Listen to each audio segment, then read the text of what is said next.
Hey everybody, welcome to the Horror City Up All Night. We missed Friday night because well, let's just forget about my personal life for a minute, you sons of bitches. God, that's why it's called a personal life, because it's personal. Anyway, we are finally here. We are finally here. It's taken us so long. We are finally at the end of the Friday the 13th movies. Kind of. We still have the Paramount, or we're finishing up the Paramount 8 with Friday the 13th 8, Jason Takes Manhattan. Now, I have a soft spot in my heart for this one. But the thing is, I know it's bad. I know what's wrong with it. I know all the issues with this movie, but I still have love for this movie, and I can't help it, and I'm not going to apologize for it. I'm tired of apologizing for it. Seth hates this movie. I think this is the one lowest on his list. So we should have a fun debate, and we will get into why we like it, why we don't like it, all that good stuff. Personally, I just have fun with it. So don't forget, on Wednesday, the Horror Syndicate Discourse is back with the movie Pearl. So that'll be a lot of fun. We'll be talking about the 2022 movie. And if you're new here, please hit the subscribe button on YouTube. That would make me happy. And the like button if you could. Give us a like. If we get 10, we'll do something special. And then, of course, we're on Facebook. And we are live on Facebook every Friday, generally. Unless Sunday night seems to be a kick-ass night, then maybe we'll change the Sunday night. Because what the fuck does anybody do on Sunday nights? Anyway, there's my boy Seth. How you doing, my friend? Hey, how's it going? I'm good for the most part. Kind of sad, kind of depressed. So that means I'm not good. But I took a poop right before the show, so that's good. So we got some comments already, and it's our dear friend Sean Sheridan and Ghostwriter. The Ghostwriter says this is a cool movie, even though it sucked to a lot of people. See, this is kind of what happens with this movie. There's either love it or you hate it, and it's cool because it's old. That makes me feel old, and better than all this new nougat bash butt pluggery. Okay, that's new. The ending was the worst in the series. What kind of sewage turns zombie into a little boy? Hello, hello. What is that? What is that? A block? Thank you for whatever that is. And all but the final chapter and part 6 and the remake are decent. The rest are bad. So 8 is no disgrace to the series. Well, the 8th movie is really where they started going kind of off the rails with Friday the 13th. They stuck to the formula. They decided to leave Crystal Lake for once, and I mean that's fine in theory, but how can you call a movie Friday the 13th Jason Takes Manhattan when there's like 15 minutes in Manhattan? Seth, answer that question for me. Can you answer that question? Well, to be honest with you, they should have realized what they couldn't have, and maybe just did the whole thing on a cruise ship. Because I think if the entire movie took place on the cruise ship, it had a different title. Didn't have all the. Because I mean, for me, like we'll get into it, but like the New York stuff is really bad. That's what really kills this movie for me. There's some stupid things before then, like on the boat. Especially with Jason teleporting. But if the entire movie took place on the boat, I think it would have been a movie.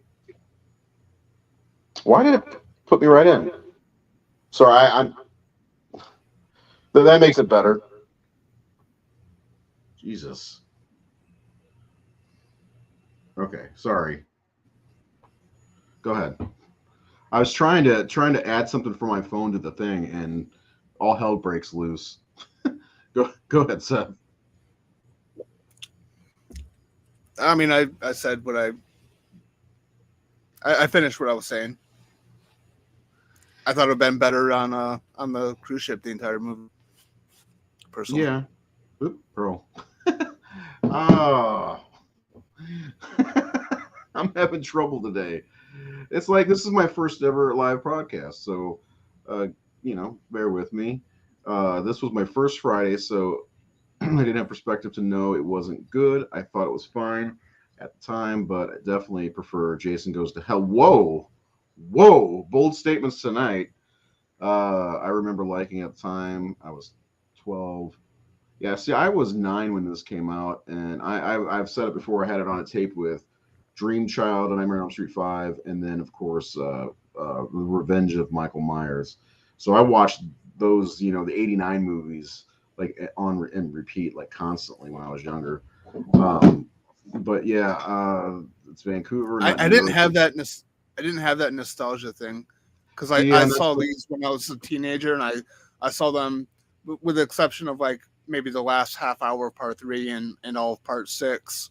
I watched the rest in order, and so by the time like I've seen all the really good ones, and I do like 1 through 7 quite a bit.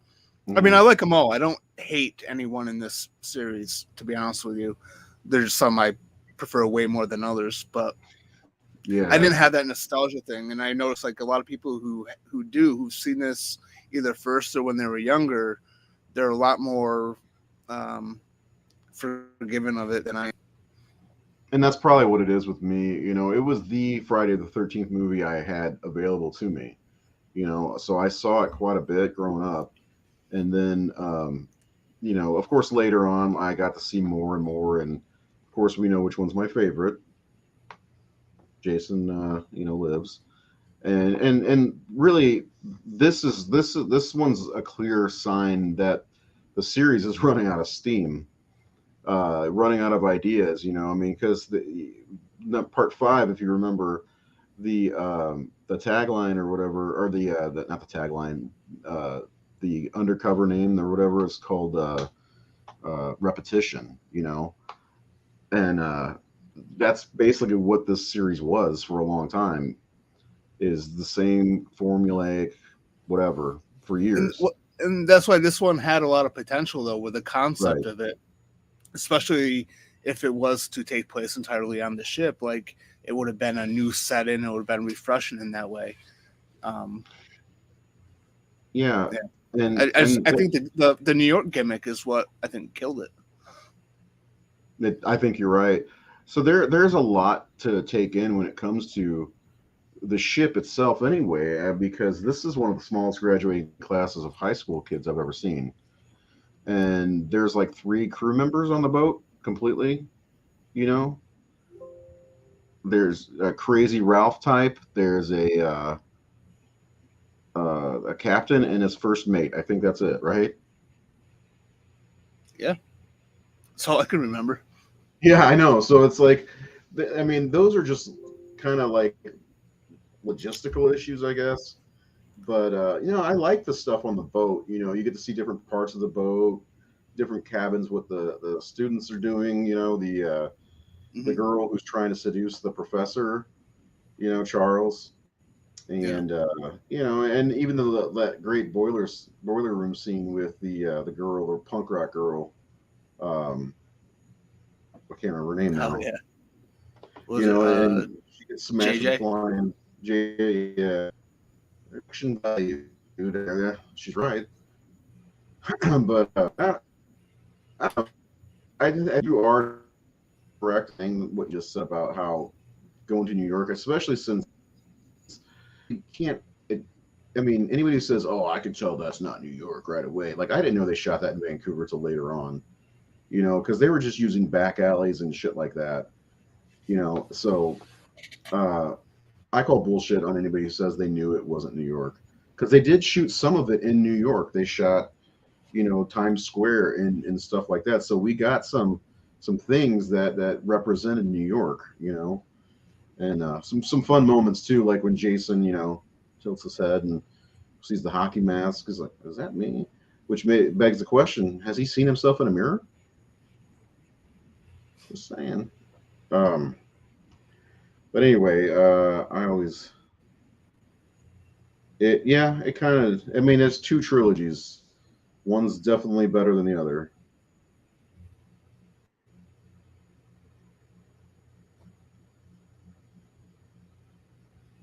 It is bottom of the barrel. But I don't know. I can't. I think there's.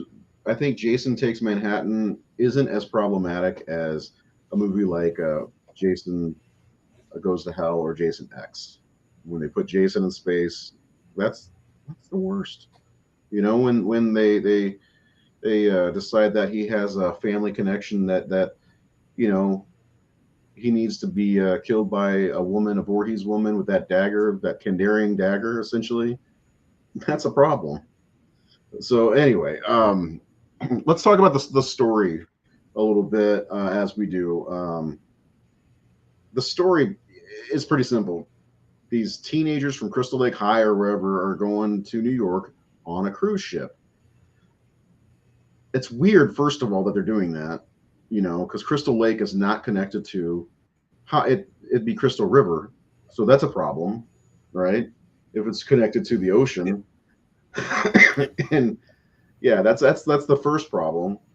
Um, and then you know, like I said, the crew is small. The it's a small group of seniors, and there's some outcasts in there, and you know, Kelly Who's in it, but yeah, there's a lot of problems with this one. And they get on the cruise ship to go to New York, and I'm not even sure why they're going to New York, honestly.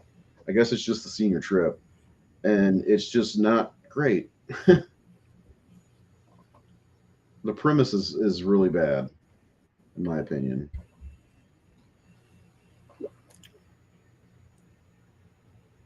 I thought you were going to say something. Part five's better than you think it is. Um, no, what do you think of the story overall with Rennie and, you know, which is my dog's name? Um, well, I mean, I like the character Rennie. Um, her story, her backstory of her seeing young Jason. Um, the math doesn't really add up there with her age. Hmm. Um, but I like that character. You know, the story is pretty basic. You know, kids going on a senior trip to New York, and it's no better or no worse than the previous plot lines. You know, it is what it is. So I don't really think the concept behind the story is um, at fault here, but it's fine. I think it had a lot of potential because um, it was given the series is putting Jason in a new setting. Um, so there's a lot of potential there for this one. The end. I think so too, but it's squandered pretty fast. You know, some of Some of the the. Why is it doing this? God, it puts me right in. Anyway, I'm trying to upload stuff for my phone, if anybody's wondering, because my computer's being a dick face. So, but yeah, like I don't know. I actually like Rennie's character in this movie. She's not bad at all to me. No. I don't think there was much chemistry between her and the Sean character, and that scene with his dad and the sexton and all that bullshit was just I don't know. There's just things about that movie, the story and the cast. It just was like they were lined up to kill. I mean, the coolest parts are the kills as usual, I think, and there are some Yeah. good ones in this one. I think you know, especially the Kelly Who, and that's one that I guess people have trouble with in the disco or whatever. But Yeah. it's such a simple kill, but I really like that scene, and I don't know. I think that there's more to this than people give it credit for, and I know that there are some problems. I like it overall. I have fun with it. I love the theme song when the movie opens. I think it's pretty Yeah. cool. Okay, I think I'm done with that. No, I'm not. Son of a bitch. So yeah, I don't know. I like this movie, and I think Jason looks cool, and I love the opening on the boat. Let's talk about that for a minute because it's a guy and a girl on a boat doing their thing, going to get down and nasty, and you know, God love them for that. And their And tiny bodies. yeah, wasn't the guy named Wayne? I don't remember. I thought it was. Anyway, so they're getting ready to get to the nitty gritty, and yeah, of course, Jason Voorhees pops up out of the water after getting electrocuted alive. and that fun was going to be had, and then Jason shows up, son of a bitch, and you get he uses the harpoon gun, which is kind of fun.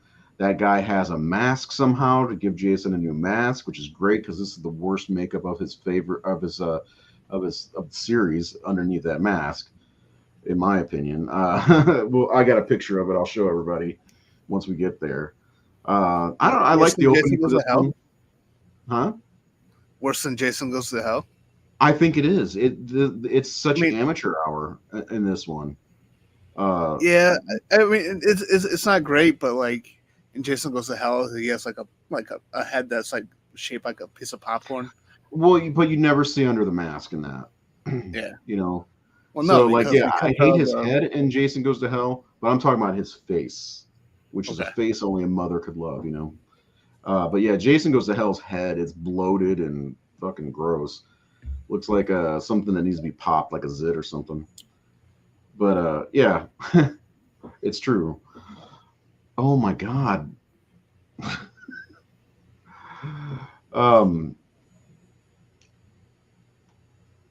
Next, what do you think of the opening? Yeah, it does have a spot on Arsenio Hall. It's true. Yep. I mean, the opening's fine. It's it doesn't take. They don't do much to explain how Jason's back. It's just this thing happens and he's back. Accept it. And then the thing on the boat. It's basically just for some reason recapping the series, which it probably didn't need. It was Especially since they did that in the last movie. yeah. There's a legend around here. Yeah. That whole bit. Yeah, they really didn't need to do that, but I liked it. It was just because it's like campfire tales, and with a movie that's generally set in a camp, you kind of want that, and yeah, I mean, I guess I could understand it though, like if like there was like an important plot element that was carrying over, yeah, but it really wasn't. So because it was just another basic, unrelated single tale, and it was only 2 years after Part 7. I think it's longer than that. I did I attempted to do a what is it called, a continuity of the Friday the 13th series. And Well, I just mean in release date. it's 88, 80 to 89, so it's only a year. Okay, 7 came out in 88. Yeah, Okay, for some reason I was thinking 87, but they were shitting those out. No, they skipped 87 actually. okay. Well, I knew that skipped. There was 2 years that the series skipped in the 80s. Yeah, right? 82 and 87. Yes, sir, Bob. Yeah. But yeah, I think I tried to do. It was all based on the accounts of Pamela Voorhees, like a whole timeline of when everything happened. Like Pamela died in '79, so the first movie took place in '79, and then 5 years later, everything with the Jarvis family and part 2, 3, and 4 all happened, and then stuff like that, basically. Yeah.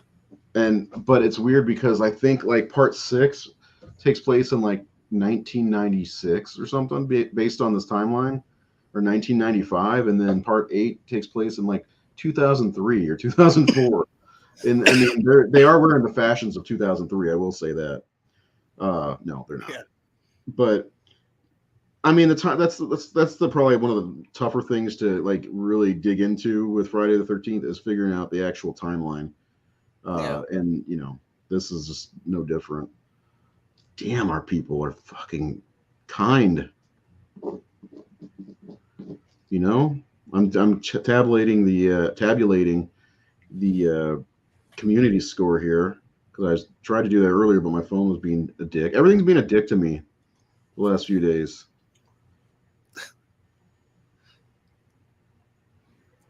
Son of a bitch, man. Okay, yeah. So moving on to the let's talk about Rennie, the final girl, because we did a whole Right. Yeah. I'm sorry. He's right. Yep. Uh,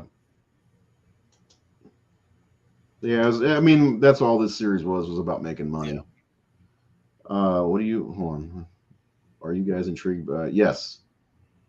That's all I can really say. Yeah, I know. That's the biggest problem with this movie is how did the boat get to Crystal Lake. I don't. I mean, that's a big problem. I don't know if it's the biggest problem. What do you think the biggest problem is? New York, just in general. The toxic waste in the New York sewers and Jason getting turned back into a little boy at the end. I think Seth, that's legit stuff. That happens. Yeah. I was expecting fucking Ninja Turtles to pop out of the sewers. I mean, they were hiding because Jason is kind of scary, but you know, they were ready if Shredder was going to show up.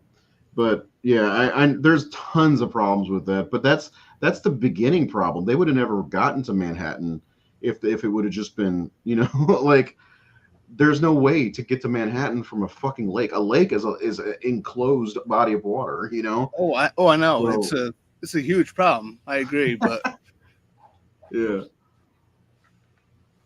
By the time we were this, yeah, we did. I'm surprised I'm still friends with her. But yeah, I like to say shit like that because I'm an asshole. Seth, what are you? An asshole. Yeah. Oh, I should play the clip. Let's try it. Got it. I do have it. All right. Everybody, guess what Seth is? An asshole. He didn't go. He didn't do it right. An asshole. There he is. He's an asshole. All right. So I want to know what works for you. Hey, I make jokes. What in this movie actually does work for you? I know you said made him spit out his drink, and Seth can leave for the night. He made somebody spit his drink out. What in this movie works for you? Like, what are the like when you because you rewatch this, right? Yeah. Okay, so how did it go this time? For me, I think it's yes, I've been a little harsh on it over the years, but I think it's very frustrating because it is the last Paramount movie and the 7 previous. I don't love all of them, but I like all of them, and this one had like it had the look and the feel of the Paramount movies, but the story and some of the direction killed this one for me. But I think there's elements to it that are pretty good. Like I said earlier, I do like the idea of the cruise ship. Mm-hmm. I do like the idea of taking Jason onto a more sort of claustrophobic setting, I suppose. Yeah. You know, it's very limited. It's very different than what we've seen before in the series. I like the character Rennie. I like the actress that played her. I do too. I think she was a good character. Not everything made sense about her. Again, seeing Jason when she was younger, when her uncle pushed her out of the boat. That doesn't add up. Let's stop there for a second because I do have one thing I want to say about that, and it's not like an argumentative point, but I always was of the perspective that everybody knew the legend of Jason Voorhees drowning, at least the kid drowning in the lake, you know? And so I always thought maybe it was her being afraid of swimming. You know, maybe I'm overthinking this too, but her being afraid of swimming, getting pushed in the water because, you know, she knew Jason was down there. You know what I'm saying? Like, so I was always thinking like maybe that's why she saw Jason. She didn't really see him. It was because she kept having figments of him throughout the entire movie. Like even in her cabin in the ship, you know. So that's where by the way, there you go. It's a face only a mother could love. Anyway, makes me want to just fucking punch him. Okay. So So anyway, keep going. Yeah, so I like that character, and I like I forget the name of the teacher, the one who's kind of on her side, the I lady never there. remember her name either. Yeah, she's good. Yeah, She reminds me of Andy's mom from Child's Play. yeah, a little bit. Yeah. Yeah. You know, I liked her in that supportive role. I liked McCullough as like a secondary villain. Yeah, he was good. You know, that's one of the things I like about 7 and 8 is you have people like Dr. Cruz and Charles McCullough, and they're both played by good actors who are just really well in that role. So I like them. My favorite character in the movie is obviously Julius. Love his whole attitude throughout the entire movie, and his. He knows he's going to die, and he's going to put up a fight anyway. You know, I mean, up to this point, no one has tried fist fighting Jason, really. Right. So, I mean, and that was really cool. Yeah, that's pretty much about it. Yeah, I mean, for me, I love Julius is the best. I think he's one of my favorite characters of the series. And I like his attitude too. You know, let's get this motherfucker. You know, and then they get to New York, and he's like, "School's out, McCullough." You know, he's like, you know, evolving with the situation, which is really great. I like to see that in a character, and you don't really see, I mean, any other male characters stepping up like that in this movie or in the series. Really, Tommy Jarvis is the only one I think that you could really say that. Rob did in 4, but then he died like a bitch. He's killing me. Yeah. But you know, I like Julius. I like Rennie. We named our dog after her actually. So you know, there's a lot of stuff I do. Other than the makeup, other than this fucking clown show makeup, I love his costume in this. I love how they are always making him gooey. That was one of the, you know, things. And being underwater for so long, it like paled out his skin, which I get that. And maybe that's why he looks like he has, you know, like teeth that are like, rah, rah, rah. Every time I see that, it's just, rah, rah, rah, rah, rah. He looks ridiculous, you know. And poor Kane Hodder. I feel bad for Kane Hodder, man. He's Jason 4 times, and he's in legit 3 of the worst 4 movies. Yeah. That's why he'll never be my number 1. No, I wish they would make this NECA or NECA or whatever. That'd be cool. Yeah, he's probably my number 4, I think, of all the Jasons, because you got to give love to Ted White. You got to give love to CJ, in my opinion. Steve Dash is great as well. So yeah, there's a lot of people just know him because he's the one who played him the most or whatever. Yeah, and like I'm not, no disrespect to Kane Hodder, by the way, because like no, not at all. His passion, enthusiasm for the character, the franchise, and the fans is incredible. You know, I love that part about him. It's just unfortunately, like you said, that he's in the three of his films are the worst ones in the series. Not his choice. I would put Derek Mears ahead of him too. What's up? I would put Derek Mears ahead of him too. Oh, totally. I love Mears as Jason. I do too. Yeah, so we do love Kane Hodder. I mean, I don't think there was a weak person playing. If I was going to pick a weak one, it would be Warrington Gillette or Ken Kersinger, maybe. Yeah. When we do our final Friday the 13th show, we will definitely do a ranking of the actors who plays Jason, or we'll do a separate show on that. Maybe we'll do a separate show on that, because I think that's a good 15-20 minute show. But anyway, sounds good, man. Yeah, let us know in the comments right now who your favorite Jason is, the favorite actor who played Jason, favorite performance or whatever. Anyway, moving on to the end of the movie.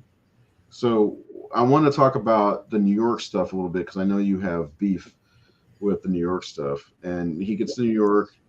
This is kind of a famous scene. You know, he sees the hockey mask, turns around. It's kind of like a wink to the fans, really, which is kind of fun. And then, yeah, it's Vancouver, of course. And, of course, most of us didn't know that whenever we were watching it because they were showing back alleys and little areas uh, of New York until they get to Times Square, and you gotta love that Times Square. They're chasing Sean and Rennie, in Times Square, and you see some punks, and he kicks the fucking jukebox and just lifts his face up. And again, I mean, I wonder if he lifted his mask up and rah rah rah rah, like I don't know. But yeah, there's a lot of problematic things about the ending, and one of them is Rennie gets drugged at one point, and the effects of the drug wear off really fast, which is kind of ridiculous. Anybody who's done any kind of not even just drugs, ibuprofen lasts 6 hours. Anyway, that's a problem. And then this is obviously, and I'm even going with some of the like Jason Takes Manhattan. I mean, Jason Goes to Hell. This is the worst ending of all of the movies, in my opinion. The very worst. They escape him, and there's toxic waste that flows through this. That doesn't make any sense. Now, whose idea was that? I don't know. I mean, I think wasn't there like barrels of toxic waste like in the alleyways as well? Yeah, there was, and it just doesn't, like, that's the other thing is like the whole fucking sewer got flooded with that shit. Those barrels would have been knocked over too. It's like it makes no fucking sense. And then you got Bucky, the fucking sewer worker. That's a reference to Halloween 4, by the way. Working in the sewer and stuff. He would have been toast. Well, he was down there too late, and it's at midnight. How convenient, like. Oh, at midnight we flush the toxic waste through the sewers because that makes total sense. I don't know.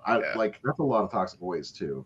And then of course Jason like melts and turns into a kid. It's like, what? Even at 9 years old, I was like, huh? Like how's he a kid again? Like, and that's why I can see why Jason Goes to Hell was made, because the ending of this movie kind of killed any possible way to bring him back. And that's, it's like, yeah, whatever, just skip those and let's do this, because that was bullshit. Like, even at 9 years old, I was like, he's a fucking kid now. He's my age. Come on. What do you think? I mean, I've said it earlier. I mean, the whole toxic waste thing is like the biggest problem for me. The whole ending, the whole New York stuff is the biggest problem for me, because I could have forgiven this movie for certain stuff like Jason teleporting, or the whole thing with Rennie seeing young Jason. I could have forgiven all that stuff, and this movie would have been. I think I'd probably speak positively about it. More middle of the road, maybe. Yeah, but just like as soon as I get in New York, and it's cool seeing Jason in New York, I suppose. I did like his reaction to seeing that billboard. Yeah. I liked, I always get a chuckle out of him kicking the boombox and scaring the punks away. Yes. But yeah, that's where the movie just totally fucking falls apart. Is the whole thing in New Vancouver. Okay, if you had to pick one moment from the movie, what do you think your favorite moment is in the movie? Oh, it's clearly Julius boxing Jason on the roof. Yes. We both have the same idea. So oddly, my favorite scene in the movie is in my least favorite part of the movie. But this could have happened on the boat too. Yes, it could have. In the rain, it would have been cool too, Yeah. Because it started storming on the boat and everything. Jason Goes to Hell has only grown on me over the years. Oh, wow. Okay. Well, we're doing that next week, probably Friday. I will say Jason Goes to Hell has grown on me, especially having the chance to talk to the director, Adam Marcus, a few times about it, and seeing the documentary Crystal Lake Memories. It wasn't like his doing. He did what he could, what he had. So don't blame him. But I don't know. This one has like a spot in my heart because of the nostalgia, like you were saying. Yes, it's not the greatest by far. But to me, it's not the worst. It's bottom 4 though, in my opinion. Bottom 4. So next week we are talking about Jason Goes to Hell, but this week we're going to give our slash scores. If you've been paying attention, we've been coming up with these scores like a percentage, like a Rotten Tomatoes score. We're calling it the Horror Syndicate slash score, and you can play along at home too and come up with your own percentage if you figure out the categories, which I'm not divulging. But we do also have a community score off of our 5-star rating scale, and I'll have that for you as well. But first, we are going to talk about Seth's score. Seth, this was higher than I expected. 42%. That actually makes two of us there. I was actually shocked, but shit, I don't have it in front of me right now. But I gave the lowest scores possible to the writing and direction of the movie. Deservedly so. Yeah. I think as far as casting and acting, I gave like a 5. It's about average. I like some of the actors and some of the characters in the movie. Like Rennie, like McCullough, like the teacher that I cannot remember her name. I like Julius. So it's about average for a Friday the 13th movie. I'm going to look her name up because that's bothering me too. Yeah, being what they are. The kills I thought were pretty decent, I suppose. I like the sauna death on the boat, probably the best. And Julius's death is just so over the top. It's fucking hilarious. Colleen Van Dusen? Yeah. Yes, that's it. Okay. I don't even recall that. Anyway. Yeah.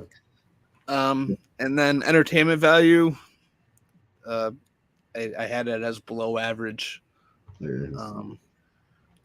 It's not one that I'll go back to very often. Now that we've talked about it, you're never going to see it again, are you?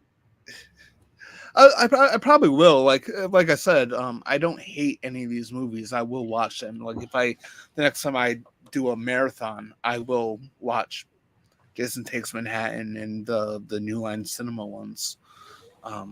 Yeah, I watch the Friday the 13th about once a year, but there are certain, volumes, if you will, of the series that I go back to multiple times. I'm sure you do the final chapter multiple times. Jason Lives for me, and I'm not going to lie, Jason Takes Manhattan is one that I watch at least 2 or 3 times a year because I do like it. My kids like it too, so it's kind of a family-friendly Jason, only kind of a boob showing.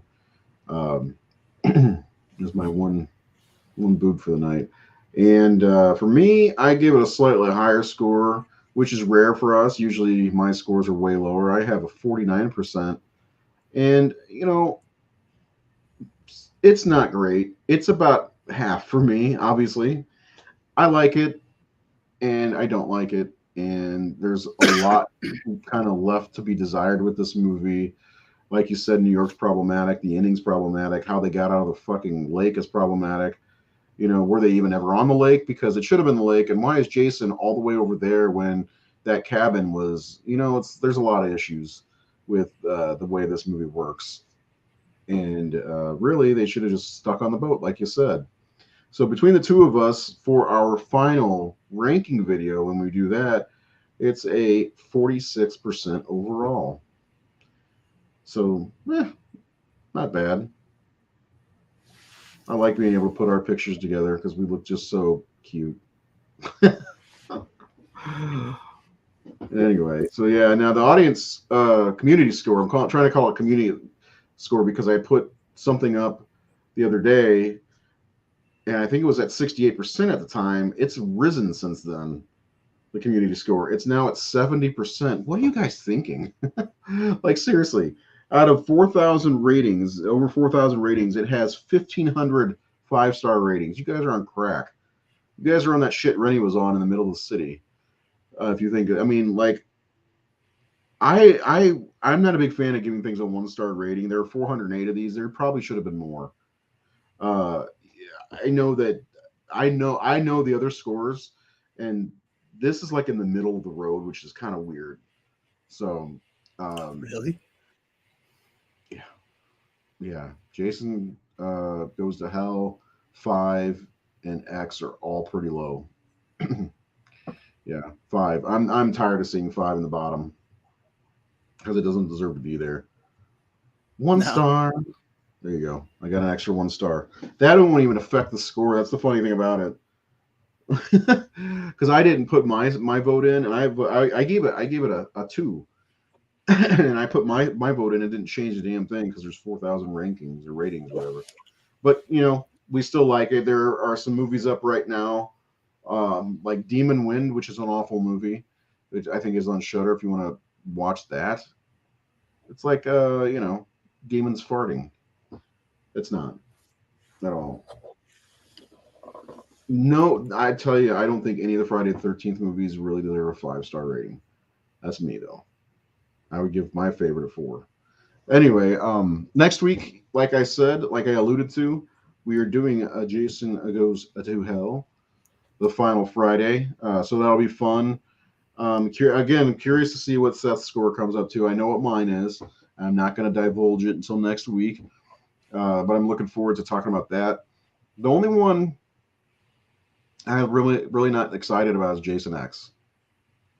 Mostly I don't want to watch it again. I think that is my least favorite overall. It's just stupid. Like, hey, Pinhead went to space. Let's try that too. It's got the 2 worst masks in the series. I don't like it. I'm calling it now. That's gonna be my lowest score. I already know what my score is. I already done. Okay. Well, okay. So in defense of Pinhead, though, like the whole Pinhead in space thing was only like the bookends of that movie, I think. Well, yeah, no, Pinhead, it also Pinhead made going in sense space of was the story. oversaturated. Yeah, no, it made sense though the way they were doing Right. that. Yeah, Right. it was better. I would argue that Hellraiser Bloodline is better than any of the other space movies that are not like Event Horizon, but like the series movies like Leprechaun in the Hood or Leprechaun in Space or whatever. There's only a couple of them, but still, Yeah. Hey, thank you very much. Come on back. We do a show on Wednesday, and we'll do Jason Goes to Hell on Friday. Please do not ever do that. If they ever put Michael Myers in space, I'm just going to call it quits on Halloween. And I'll watch the old ones, but I'm going to call it quits. And don't forget, with this show, with the slash scores, with whatever we're doing here, we will be continuing this throughout the year. And we are going to be doing A Nightmare on Elm Street next. That's the next series we're going to cover. So we're going to get to Freddy versus Jason, and then we're going to go to A Nightmare on Elm Street the next week after that. Should be a lot of fun. And then we decided, what did we decide? Texas Chainsaw Massacre series for the summer. And then that'll lead us into, we're going to do a reverse order on Halloween, beginning with Rob Zombie's 2 movies, and then Halloween Ends, Kills, all that. So stick around for the year because we've got a lot of stuff to cover. We're covering the big ones. We're not covering small potatoes here. We're covering the big franchises. We've already done Scream, and it's taken us like 6 months to get through Friday the 13th. We're almost done. We're getting there. We got 4 movies left. Yeah. 4 more movies, and the whole series is dumb. I'm looking forward to talking about Elm Street. I am too. I just rewatched the documentary Never Sleep Again recently on Friday when I was watching that when we should have been live, and I don't know if you can tell my voice is getting better. Did I tell you I lost my voice for 2 days last week? No voice. Yeah, it was completely gone for 2 days. I had a sinus infection or something, and I'm on antibiotics now. But anyway, I watched that, and man, I was getting primed for some Elm Street action because I love talking Elm Street. It's my favorite horror series. My favorite horror movie is A Nightmare on Elm Street, and I love. So Wes Craven's such a kind of weird director for me. Like if you put Wes Craven and John Carpenter side by side, and you have to pick, their movies to watch, I would almost pick Carpenter because he's got the better movies, with Prince of Darkness and The Fog and, In the Mouth of Madness. But Wes Craven has a couple of good ones, with Scream series and A Nightmare on Elm Street and People Under the Stairs. Those are the only ones I think I can stand. because, you know, I hate Shocker. My deadly friend is ridiculous, you know, and he's not as great as everybody thinks he was. If it wasn't for Scream, honestly, I think Wes Craven would not be one of the best horror directors of all time. That's my opinion. Yeah. Yep. We'll be doing all of this stuff. Texas Chainsaw Massacre 2. We'll be doing that for sure. That's Seth's favorite. Dream Warriors is a good one. That seems to be a consensus, at least favorite sequel. In some cases, it's a lot of people's favorite Elm Street. Mine and Seth, we share a love for Dream Master. So that's going to be a fun show. Yeah. Anyway, is there anything else you want to say about Friday the 13th, Part 8? Jason gets to Manhattan at some point. I think that's what we're calling it. Well, we finally covered it. Yeah, we did finally. Took forever. Yeah. Yeah, that's Seth's favorite person on Earth, John Carpenter. Yep. Is that all you got to say? This is Sequel Seth, by the way. He loves sequels more than the originals, except for Halloween. That's right. Well, I mean, we went through the list last week, wasn't it? Through the whole list. Yeah. All right. If I have anything to say left about this movie, I like it. It's not great. It is just, as Sean said, the series is dumb fun, and to me, this one's dumb fun with some outrageous characters and some silly shit. So yeah, we'll go over the scores one last time, and then we're gonna boot scoot out of here. Seth gave it a 42%. Not terrible. I think it's deserved. Higher than I expected. Mine's a 49%, which came out to 46% for the both of us, and then 70% for you guys. Smoking that crack pipe. And next week we are talking about Jason Goes to Hell. Seth, are you smoking that crack pipe too? No crack, but perhaps Absolutely. Perhaps marijuana. Oh, thank you. My shirt. Yes. Speaking of shirts, we have Horror Syndicate shirts available. If anybody wants them, go to the Facebook page, and there's I believe a button you hit, and it takes you right to buy the Horror Syndicate shirt with the logo. You see the logo up in the corner over there? Point to it, Seth. Can you point to it? Other side. There you go. Yeah, that. We got all kinds of styles. Check it out. And that's all we got. We will see you guys next week for Jason Goes to Heck. Heck.